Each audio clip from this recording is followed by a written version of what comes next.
You've done nothing to deserve this, but here's where we're going to start. Join me in listening to Lindsey Graham tonight on Fox News.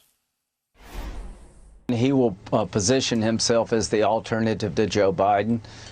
He, I think, will make a speech that will unify Republicans on policy. That I think he's been working the phones. I was with him all weekend. He wants us to win in 2022. And stay tuned. I think you're going to see over the next couple of months Donald Trump lead the Republican Party on policy and give us the energy we need to take back the House and the Senate. So, Tim, it naturally follows he was such a policy guy for 4 years in the White House that he would just kind of morph into this role. Your reaction? Yeah, wasn't Lindsey Graham done with President Trump on the night of January 6th? Yeah. That lasted about 12 minutes, right? I guess it was just one trip to the airport, getting yelled at by people in red hats, and all of a sudden Lindsey was back on board. Here's the problem: I was encouraged by what Governor Hutchinson of Arkansas had to say. The issue with that is that Donald Trump's former press secretary, Sarah Huckabee Sanders, has declared the Arkansas State House hers and cleared the Republican field of the lieutenant governor and soon to be the attorney general of the state of Arkansas, because all that matters to Republican voters is fealty to Donald Trump. And so when you hear what Lindsey has to say, when you hear what Asa Hutchinson, when you hear what all these Republicans have to say, what is undergirding all of this is that everybody realizes Republican voters want Trump.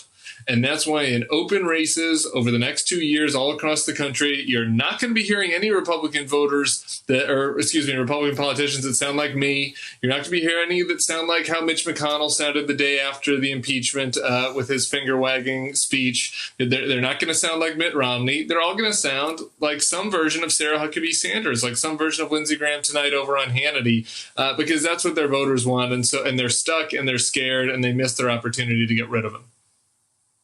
So, David, for lack of a better term, the Burn It All Down caucus is going to be with us for a while. Axios further reports that payback is the president's chief obsession, his chief motivator. It just makes for a lousy bumper sticker, does it not?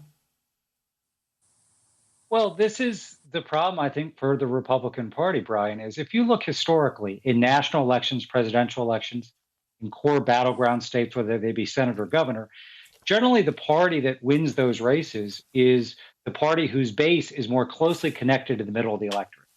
And the Democratic Party from 1968 to 1992, as you know, only won the White House once in 76, and that's probably only because Ford pardoned Nixon.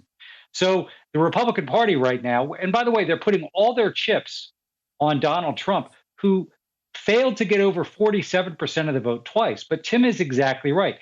The people who vote in primaries, who give most of the money, who are most active on social media, they would pledge lifetime loyalty to Donald Trump and his family.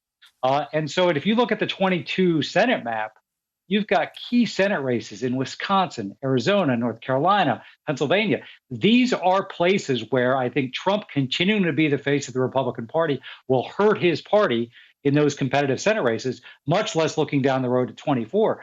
Now, I think Trump's motivation here is obviously he's probably the greatest narcissist ever to be on planet Earth.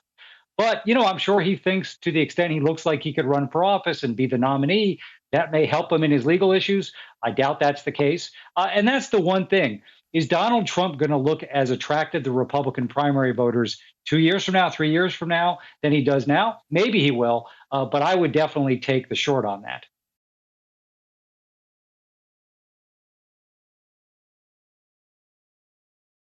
Hey, thanks for watching our YouTube channel. You should know that you can follow today's top stories and breaking news and catch up on your favorite MSNBC shows all in one place. Download the NBC News app today.